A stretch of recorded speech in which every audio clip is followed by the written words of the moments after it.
The broadcast is now starting. All attendees are in listen-only mode. Good afternoon, everybody.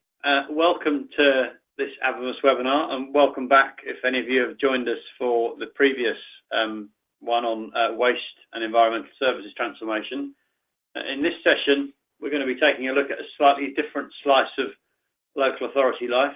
In fact, we're going to be looking at food safety inspections, but more broadly, kind of how the Avamus products and the My Council Services platform in particular can help around regulatory services and inspection-based regimes.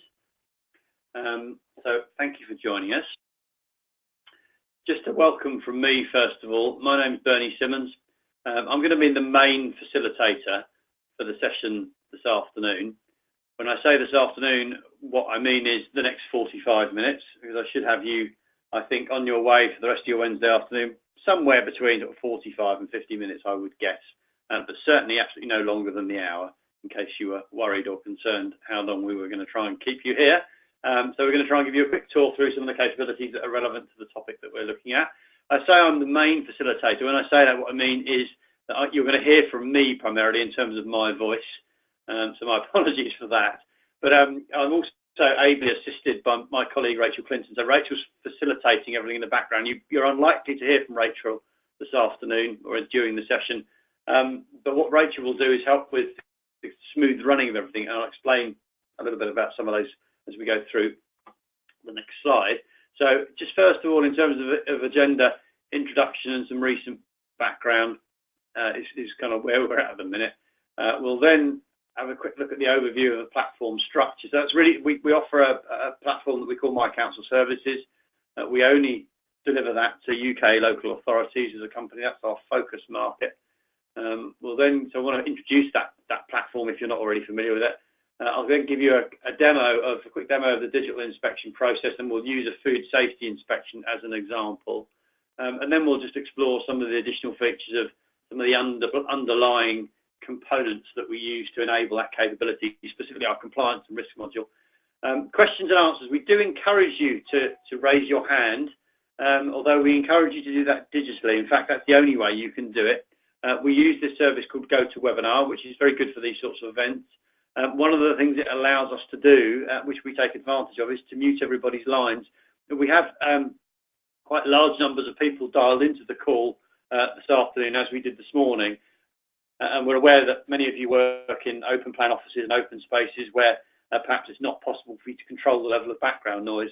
So to make sure that everyone has a good quality audio and visual experience, we mute everybody's lines. What that means is, in terms of asking questions, please would you use the chat facility on the GoToWebinar console. So you will have a floating console on your screen now that you're dialed into the event. And there's a chat capability in there. If you direct your questions via the chat capability to Rachel Clinton, Rachel will answer those during the event and during the process of running the webinar. If there are things that are more nuanced, more detailed, more involved, need a more thorough explanation, just require a person-to-person conversation or a bit of extra follow-up, then what Rachel will do is take those offline and we'll follow up with them. In terms of other bits and pieces that you probably need and should know, we're recording this session. The reason that we record it is so that you can share it with colleagues after the event if what you've seen today is of interest. We will also share the materials that I'm using to introduce the piece, so the slides that you're going to see in the next 10 minutes or so. We will be sharing those with you. And again, my colleague Rachel will take care of those. You should get those either later today or at the latest you'll get them tomorrow. So we'll share an on-demand version of the webinar and we will share materials. So hopefully that's some background and expectation setting in terms of how long we're likely to run for and how the session is going to run. Let's think a little bit about challenges to regulatory services, and within that, in public protection, environmental health, food hygiene, and so on. Regulatory services is another one of those areas that is fairly resource intensive.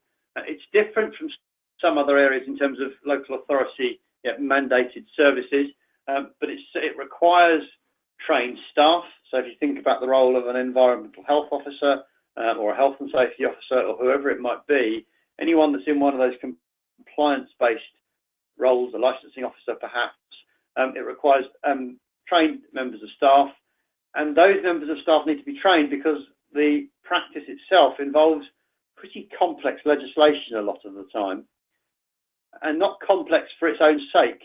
And if you start to think about food safety, whilst you might think that food safety is fairly commonsensical, there's a great deal of nuance and detail to it to make sure that a food premises that's serving the public or serving large numbers of people or preparing food or manufacturing food requires strict and stringent hygiene and food preparation processes and food manufacture processes, and they are backed up and mandated by legislation. So there's a significant overhead and responsibility on the local authority there, which makes these sorts of activities very resource intensive.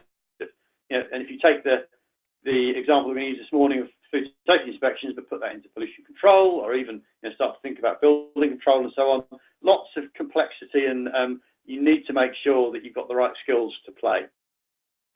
Because those skills are going to be potentially in shorter supply, they're going to be expensive to make sure you've got the right skill level to maintain those amongst your workforce.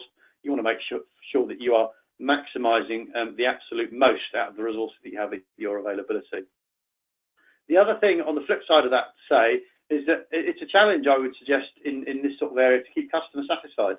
If you're a food premises owner, a food manufacturing plant owner and operator, and you're probably going to view these sorts of inspections as something of an intrusion into your day-to-day activities, and you're going to have certain expectations in terms of the speediness of the response, and if not, you may well get frustrated at the local authority in terms of their lack of responsiveness, so on and so forth. Probably not much the customer in that regard can do about that, but not a bad idea to keep people on side, we would suggest. So keeping customers satisfied is certainly a consideration. We live in times of ongoing, prevailing austerity. There's budgetary constraint wherever you look, specifically in the public sector, and I would argue that the local authority market has been probably at the bleeding edge of that. Reduction in central government grants, significant budgetary constraint has been required just to keep the lights on and make sure that everything gets done and services get delivered. And that tends to stifle innovation, the ability to test things out and try new ways of working. The obvious tendency there is to do less and strip things out, not to innovate. Although I would caveat that by saying that many of our customers have programs that are described as invest to save, which do produce some interesting and often sometimes very compelling results. And the example we're about to share with you is one of those. That lack of innovation can lead to lack of automation, and certainly food inspection is an example, and regulatory services generally. We talked about complex legislation. We talked about the need for compliance. That requires an audit and paper trail for everything you do. The ability to automate there is important, but when we speak to environmental health officers in sites other than our customers, there's always almost a significant lack of automation. The challenge then is to maintain services on less resources. The other thing about the regulatory services piece, because of the compliance angle and the legislative angle, is the ability to get analytics and analysis and know what's been done, when it's been done, and who it's been done to. And they're all characteristics and features of the solutions that we provide. And we'll try and show you some examples across those 6 areas in the next 40 minutes or so. So there's some of the challenges. So target-rich environment in terms of things to improve on and challenges to overcome. I want to step back a little bit and give you a slightly higher view of where we're at, just in case you haven't been familiar with or haven't been introduced to My Council Services before. I'm going to spend 2 minutes doing that in the context of this slide. So the schematic in the centre of the slide, which I'll just pull up a pointer so that I can scribble on the slide as I speak. If you think about a more contemporary setup and organisational structure for a UK local authority, you've typically got a top-line enterprise customer service layer. So that's a customer service function that, if it doesn't already, is probably aspiring to cover all service areas across the authority, not just a few of them. You'd be surprised how many organisations we speak to where customer services still only do general switchboard and 1 or 2 other functions, but increasingly that should be a pan-organisational multi-channel operation. And multi-channel is the key in terms of channel shift and saving money and working efficiently. So that will probably cover telephone customer service and probably face-to-face in some regard, although those high-cost channels are increasingly squeezed. It should also, if it doesn't already include web-based self-service and allied and tethered closely to that and in community union with that smartphone and tablet based. That smartphone and tablet based access could be browser based on an iPad or another flavour of tablet device, or you might indeed offer a native mobile application, and that's certainly part of our offering.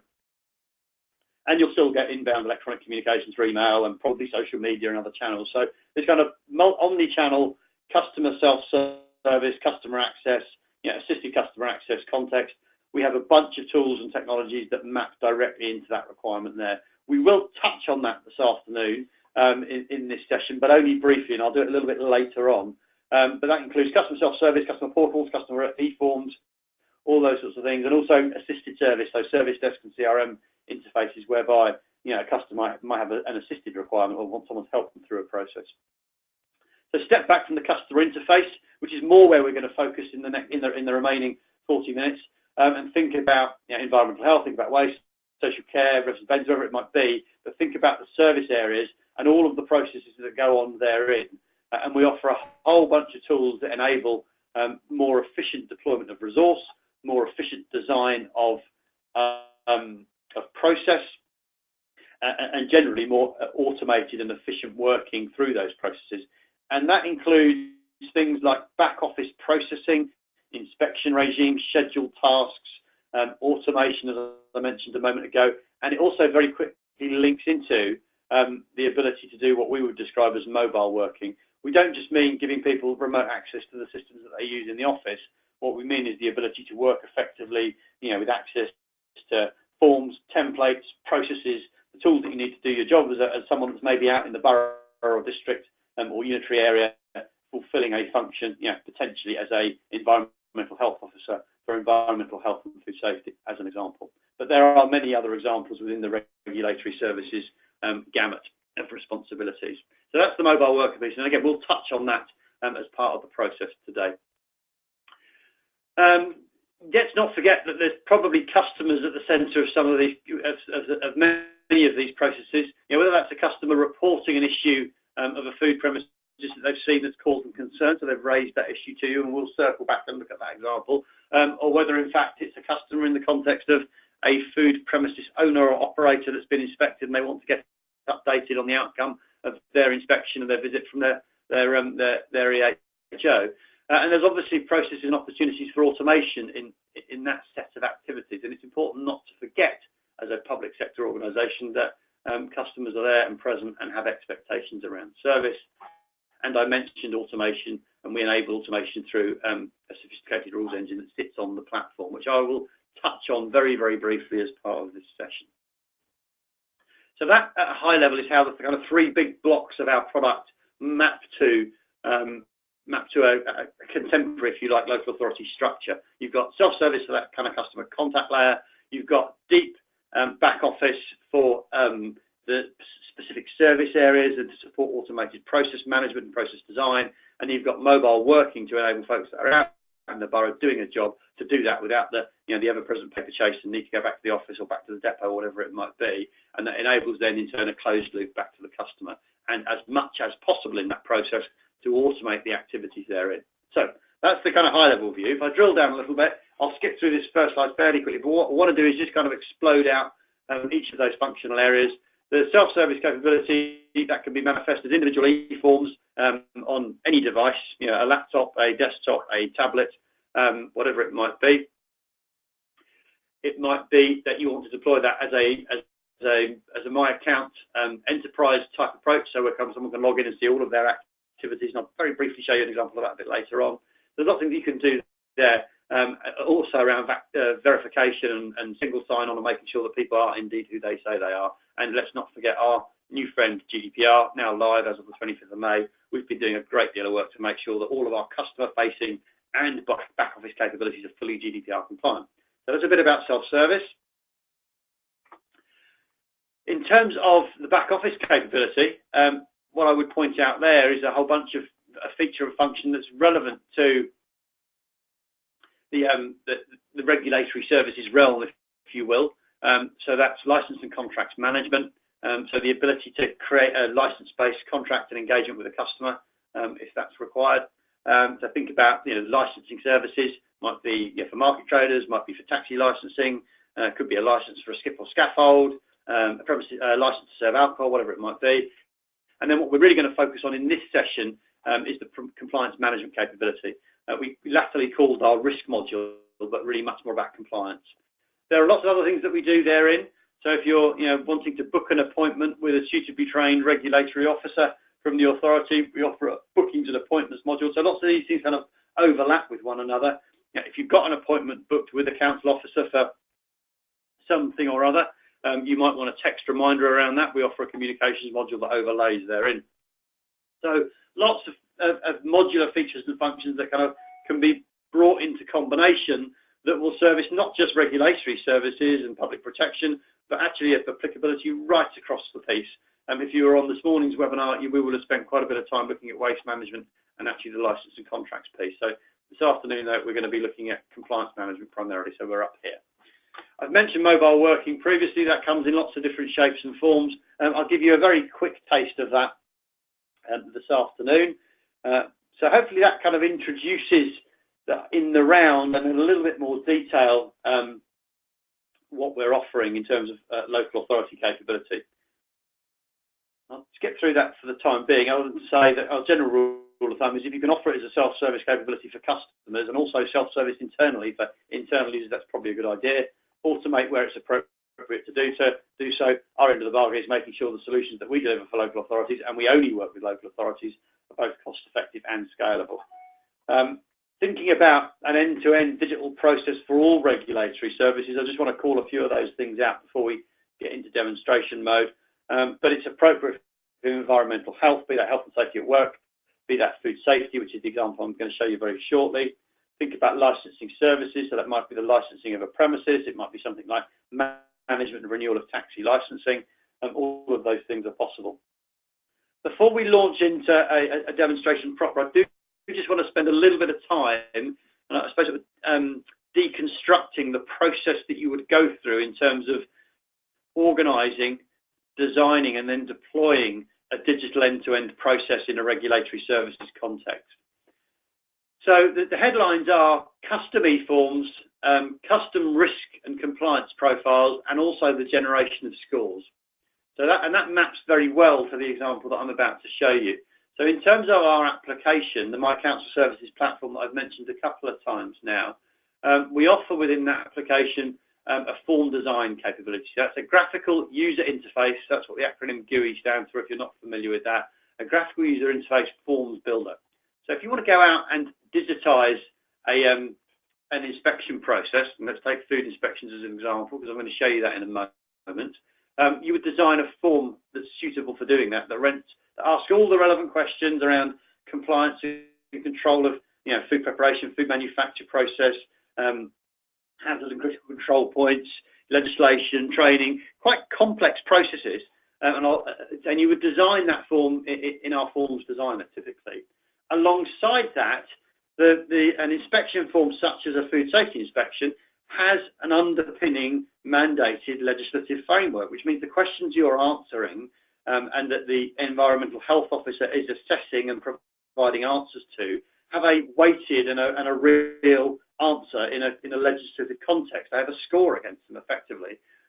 And what we provide in the risk and compliance module is a set of tools that allow you to configure that risk profile, not just for food safety, but for any compliance or score-based process.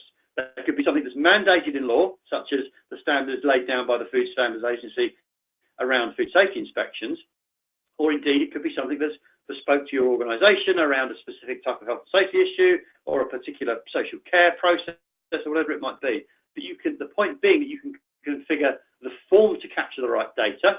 You can then configure the risk profile that relates to that particular process, and you then, using the compliance module, you then match those two things together, your form with the appropriate risk and score calculation profile. So that's steps 1, 2, and 3. Design your form, configure your risk profile, and then bring those two things together so that each question on that form has a weighted score against it that allows you to build that overall risk score of the outcome of that inspection, that process, that interaction, whatever it might be.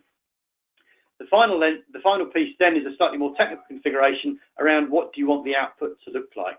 So it's about, and in the food safety example, we'll use the well-recognised 0 to 5 food hygiene rating scale that you will have seen in every of your borough's food premises windows if they're subject to inspection in that regard, given their activities. So you can configure pretty much every step of the process, but it goes from form design through to risk profile design, the marrying of those two things together, the design and loading into the platform of the required outcomes in terms of reports, graphical outcomes, whatever it might be, and then the ability to deliver those to recipients. So that's the process that we're going to show you, not in every finite detail, but we're going to show you it in kind of in overview in the next 15-20 minutes or so. So hopefully that makes sense so far. That slide is just to remind me where I am and to make sure that I'm on schedule. We're at 20 past, so we're in plenty of time. So I'll just jump out of the slides if I can, and I'll discard my scribbles at that point. And what I'm going to do first off, actually, I'm not going to go to a browser backend. We're going to use a remote device, a handheld device, and to do that, I have to use a little bit of third-party technology, a little product called Screen Reflector. And to do that, I need to activate my iPad and turn on screen mirroring. I always cross my fingers at this point. I'm using not our own technology, but a piece of third-party technology. And I always hope that it works, and I always breathe a sigh of relief when I see my iPad screen pop up on screen. So you're looking at what I'm looking at in my hand. So this is my iPad, just a standard iPad. I'm just going to unlock that.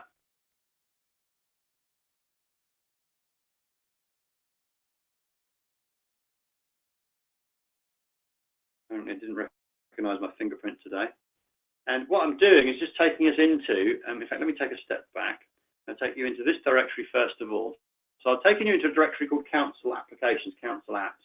When we engage with a customer and we help a local authority get up and running using our technology, dependent on what they're investing in, if they're investing in the customer-facing self-service piece, it comes as standard. And if you're investing in the mobile working capability and the inspections capability, it also comes as standard. And the bit that comes as standard is on that suite of native mobile applications. And that's what you're seeing on screen. There's some examples from a number of our customers around the delivery of branded, corporately identifiable and corporately endorsed native mobile applications that either council officers can install on their council devices, or the bring your own device concept if you're using that. And they can be used by members of the public potentially as mechanisms to report issues to the council and engage and interact with the council alongside the same capability on a browser. But in this context, we're going to be using it in a mobile working format. And the example I'm going to show you is our demo example down in the bottom right-hand corner here, the light blue icon with the My Council logo against it. So if I tap into that, it will actually bring the home screen of the native mobile application up so you can see that. This home screen reflects what I'll show you a bit later in this session, which is the browser-based interface that we also offer. So on the app in this example, this is just a demo example. If I tap on Report It, I've got a whole bunch of Report It issues, which will include, if I was to scroll through a food safety example. So if I wanted to go and report a food hygiene example, I could go and do that. So if I was in a shop, in a food premises, and I didn't like the look of it, I was seeing behaviour and activities that concern me from a public safety and a public health perspective, I could use my iPhone or my Android device or my Windows device, my handheld device, to actually raise an issue. And I'll come back and show you that process in a moment. But where I want to go first, before we get there, is to take you back to the food safety inspection concept, because it's a slightly more involved process. So we're going to scroll down. You'll see you've got almost this kind of endless scrollable capability. You can configure this in any way that you want. And we've got an option about two-thirds of the way down called Asset Inspections. So I'm going to tap on Asset Inspections. Now, I would only see this if I was the appropriately qualified environmental health officer. Would I have, first of all, Asset Inspections, and then in the top left-hand corner of Asset Inspections, be able to see the food inspection form. This form is not something that a member of the public would be able to see. It would be strictly controlled by what we call role-based access control, and role-based access control is an integral part of the My Council Services platform. And you would only get to see that because you're signed in as a verified and registered user that has access to the appropriate features, functions, and data that are associated with your role. So let me tap on food inspection. and that should load a form for us. Now, because I'm logged in as under my own profile as Bernie Simmons, it automatically knows the officer name. So I'm fulfilling the role of an environmental health officer. In demonstration only, I hasten to add, I'm not qualified in that area, other than my day-to-day workings with our clients. But this particular template has been designed in collaboration with one of our customers. This is only one of the demo versions of it from Stafford Borough Council. There's a good case study on our website actually from Stafford in terms of how their environmental health officers have been using a process quite similar to the one that I'm showing you at this stage. So it knows who I am first of all. I can then add details such as the person that I'm speaking to or that I'm greeted by to the process, so I can add those into the form. So I'm working here with a regular e-form, but just keep in mind, folks, the process that I talked you through a few minutes ago between the e-form, the risk-based profile, the matching of those two things, and then a calculated score off the back of it, because that's what I'm going to show you as the output of this when we get to it in another 5 or 10 minutes. So it's got my name. I might want to stamp it with my time of arrival. No, it's at 12:26. And then I'll just click on next. I'm going to skip through some of these fields because it could get turned into quite a long process. Any of you that are familiar with the food safety inspections process will know that's quite an involved and careful inspection process. So I am using a great deal of artistic license in the way that I'm responding to these, and I'm just sort of picking out particular things that are pertinent to the whole process. So the first thing at the top is premises name. So I'm going to tap on here. And this is an interesting case in point because it again extends out from just a sort of standard e-form concept, because actually what we've got loaded in this example is an asset database. So the asset in question here are that all of the food premises, all of the food preparation, food manufacture premises in the borough that are subject to an inspection regime under Food Standards Agency regulations and food safety legislation, and therefore within the jurisdiction and remit of the local authority. So we maintain that asset base on the platform. We could link into a third-party asset base. I'll talk more about integration to third-party systems in a minute. If I tap on category, what I'm doing today, I'm looking at food premises.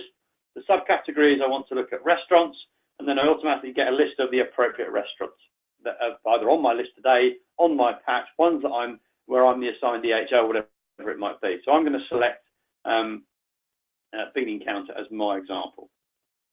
So the restaurant is Bean Encounter, the subcategory is the restaurant, and it's a food premises. So we then add that. So what we're effectively doing at this stage is creating an inspection against an asset.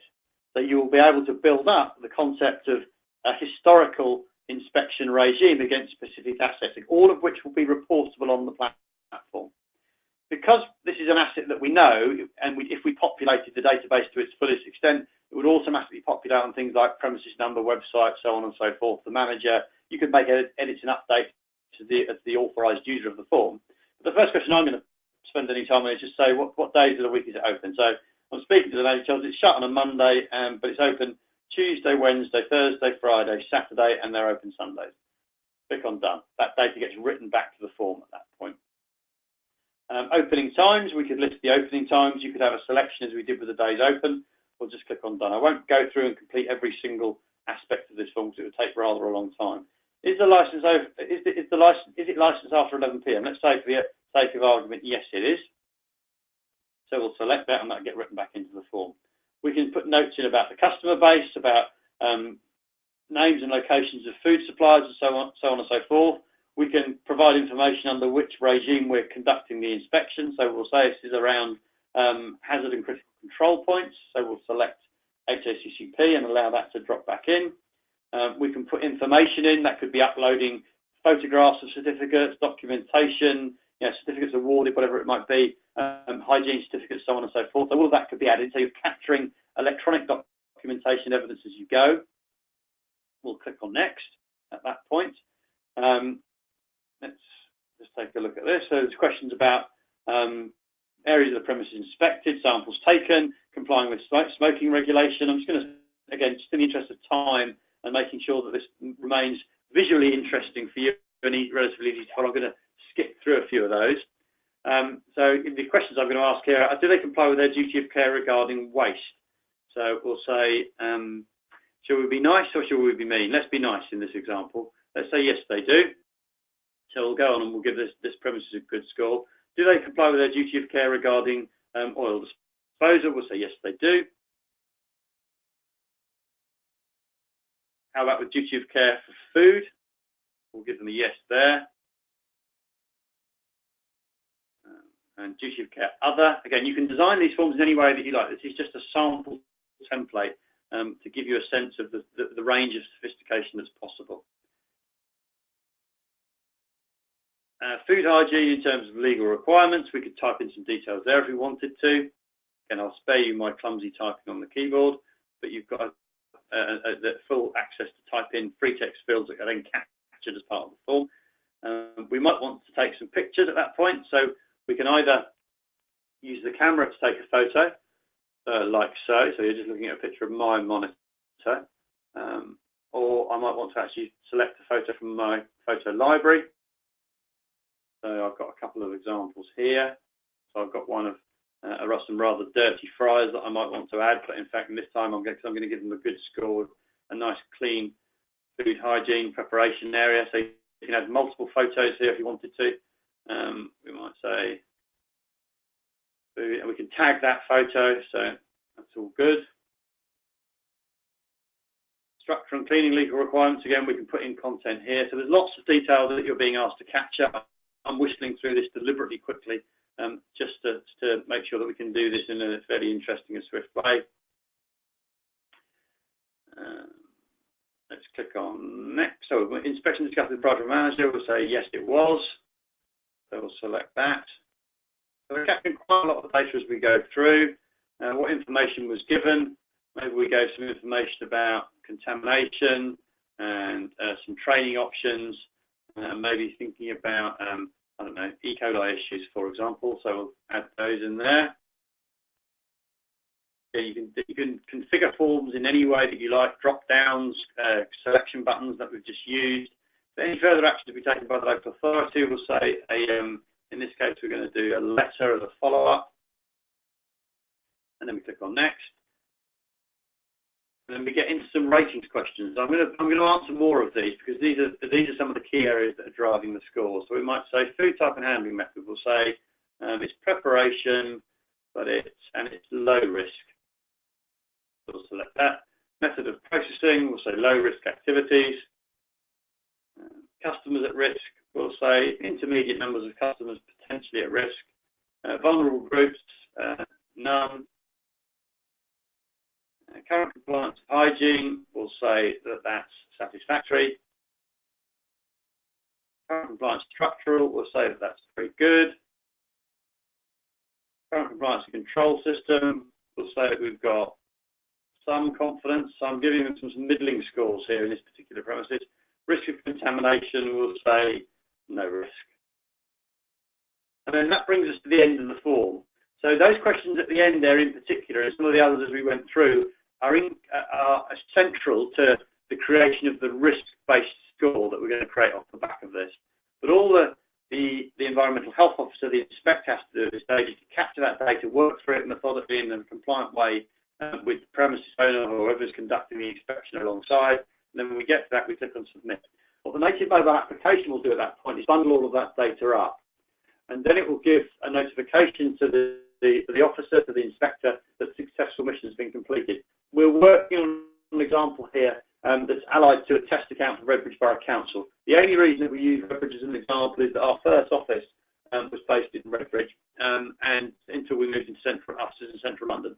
And it's still kind of our demo site for reasons of historical accident. So what's happened there is that the environmental health officer has gone through, in that case, a fairly lengthy inspection process. I cut a lot of corners in my example, completed and captured all of that data. And one of the other points I want to make before I forget it is to say that we've done that on a native mobile application.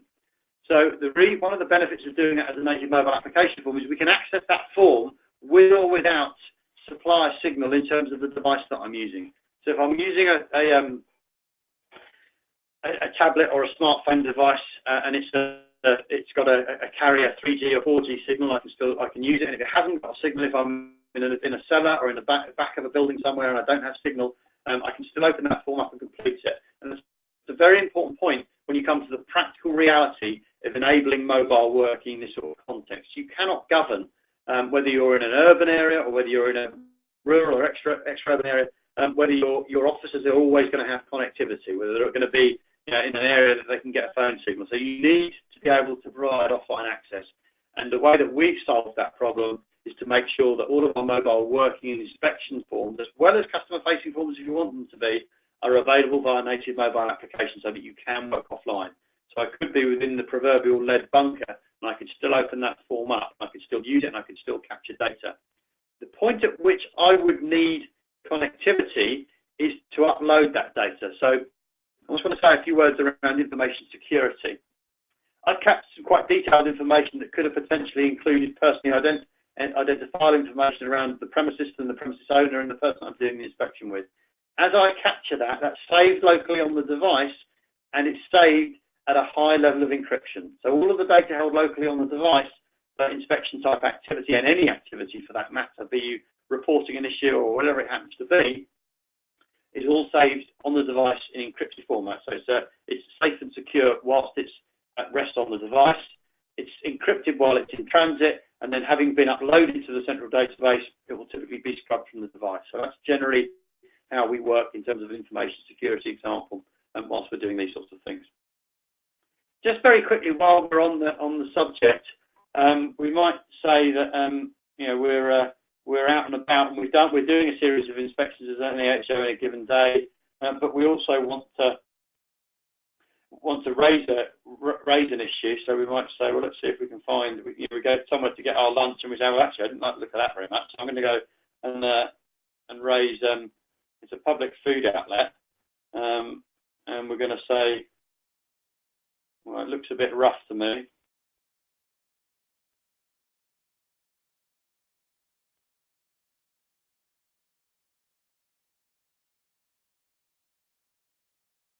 Done, and we might say next, so we want to add a photograph of that or something similar. So we might take a photo with the camera. We might select from a library. We'll have our dirty fry photograph in there. We'll use that, and we'll tag that up. We don't have to, but we could. And we click on next. Because we're out on the hoof with this on our device, then we want to be able to identify the location. So I'm going to use the map to identify the location. That will zoom me into my current location, but I'm going to override that. I'm going to push it back into the Redbridge Borough where our back office demo site is. So we will put it against a property. So we might put a postcode in there. So I'm going to go IG 11 8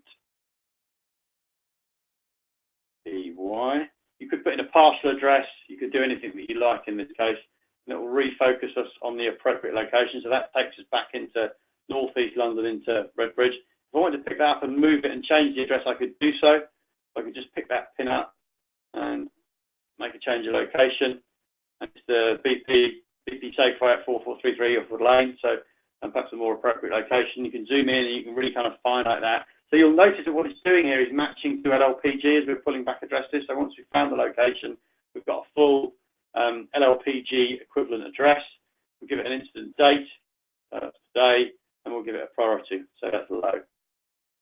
And then we'll go ahead and we'll submit that. And again, it will figure out which authority to send that through to. If I've got my my geography right, that should push that through to Redbridge and we get the notification up on the screen. So using a mobile device, we've done a couple of things there so far. We've actually created a full inspection using a more complex inspection form. And then very briefly in the last couple of minutes, we've used a basic report it form on a mobile device just to raise an issue of concern. So at that point, what I want to do is take us into the My Council Services back office. And to do that, I'm going to go across to a browser interface.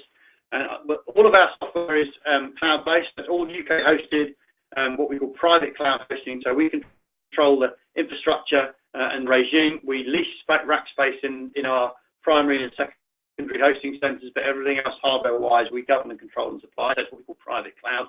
But everything is browser-based, so nothing's required on the device that you're using, be you logging in from a tablet device or a laptop or a desktop device. So I'm going to go ahead and log in. I'm going to try and remember my password.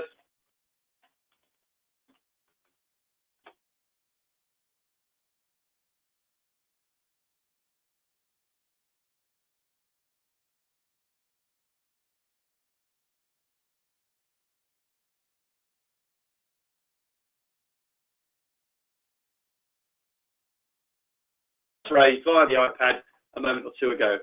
We're going to take a very quick look at that, but what I really want to focus on is the inspection piece, because there's some more detail in there. I think we need to spend more time on, because it's much more at the kind of heart of the issue. But I'll just very briefly show you some of the detail around that particular service request that we raised. So there's a picture of the filthy fryers, and we've, our perhaps less than scientific comment looks a bit rough.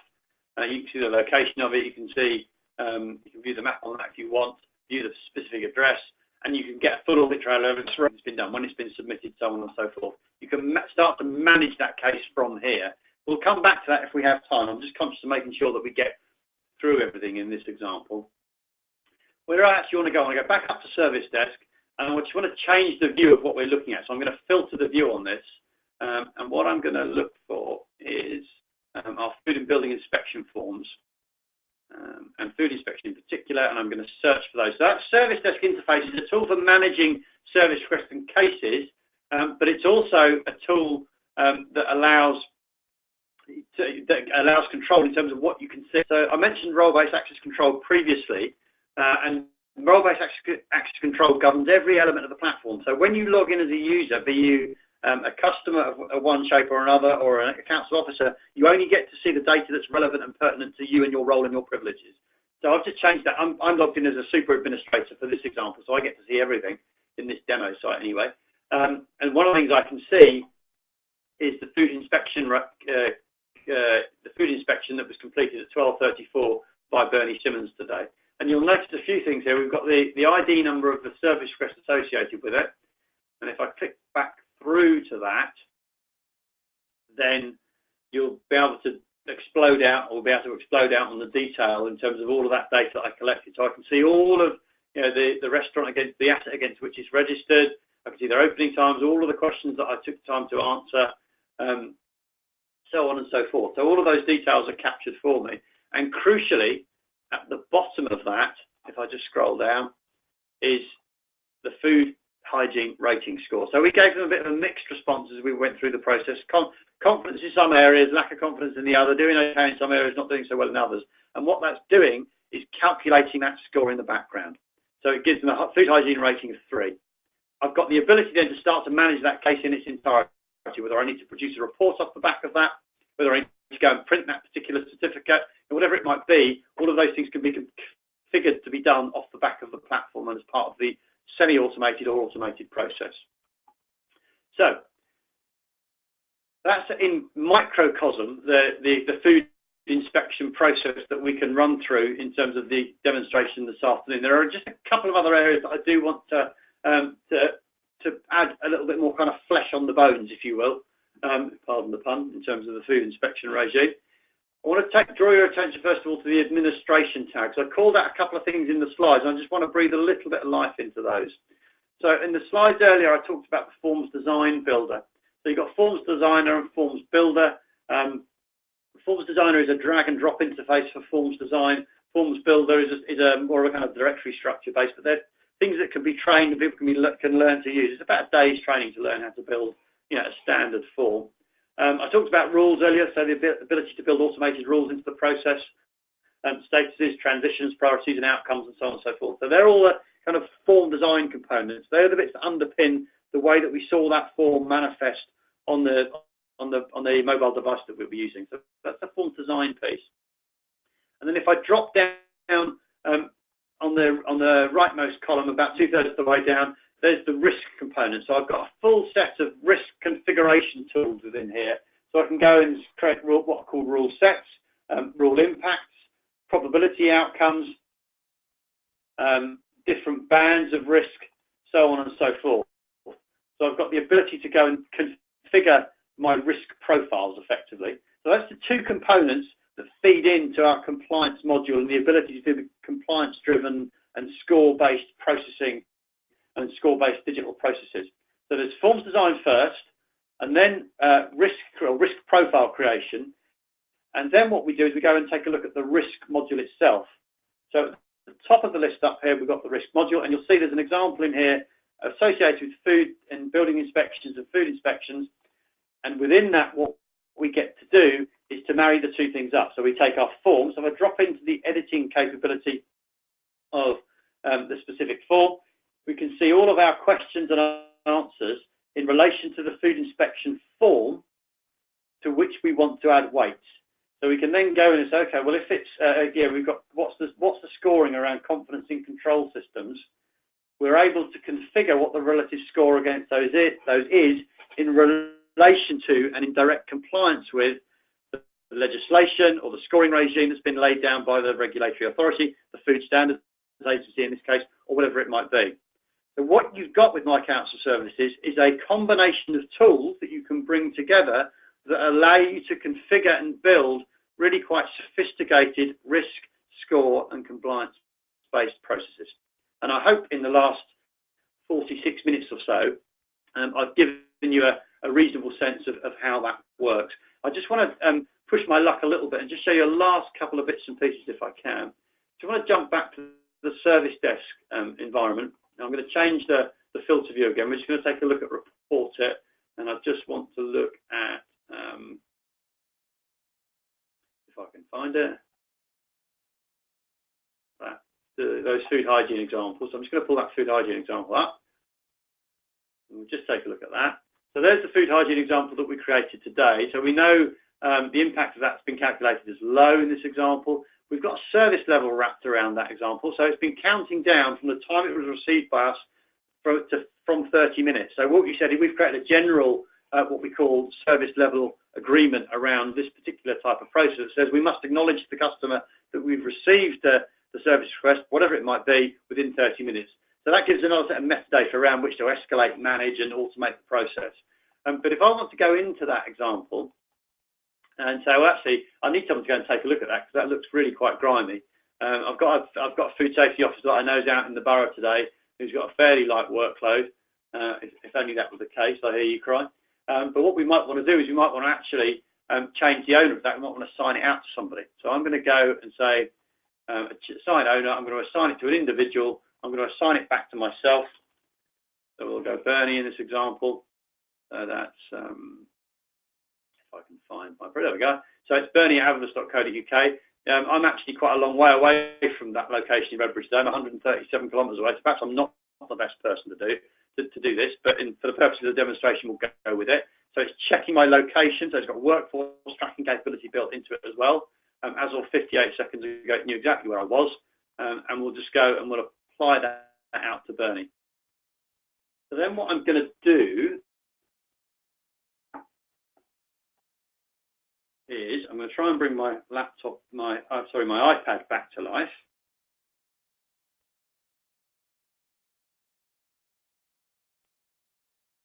And while I'm doing that, I've just got to reconnect the screen.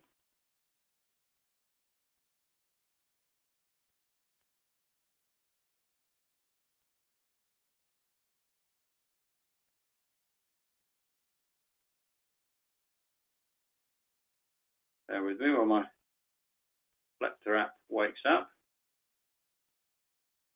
We'll go back into, so where I've gone to here is, I go back into the native mobile application that we were using to do the food inspection a moment ago. So if I spin down, you'll see the asset inspection forms, you'll see the reported forms.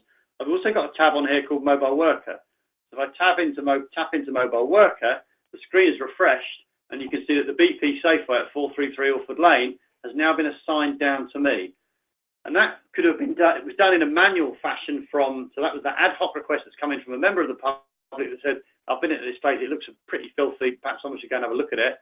I've now been able to assign that out. I've done it in a manual way out to one of my qualified staff, one of my EHOs. There's no need to come back into the office to go and do that. They could go and perhaps, drop in and pay an unscheduled inspection or whatever it might be, and actually go and take a look at that. So I've done that in a manual way. That could be done in a fully automated way. So you could say, yeah, if these questions are answered in this way and it's in this location and I've got an officer within 5 kilometres of the location, then automatically assign it to that officer as long as they've got less than 5 open cases on their workload today, or 2 open cases on their workload. So it's a very quick kind of peek into the world of mobile working and how that fits into the broader part of the platform. So on that note, I just want to jump back to my slides so we can finish things up. So, and talk a little bit about some of the further features. Let me bring these slides back up full screen.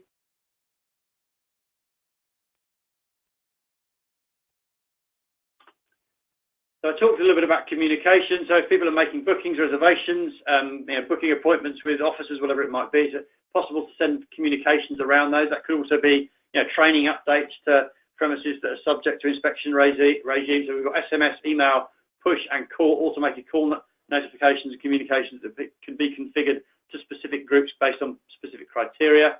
I've talked a lot about the integrated nature of the platform. I'm conscious that many of you in your current regulatory services, food inspection activities, are likely to have existing and incumbent systems, and it may well be that you want us to integrate to those, and we integrate to lots of different systems. We've done, I think, somewhere in the region of 300 different integrations over the last 7 or 8 years that we've been delivering My Council services.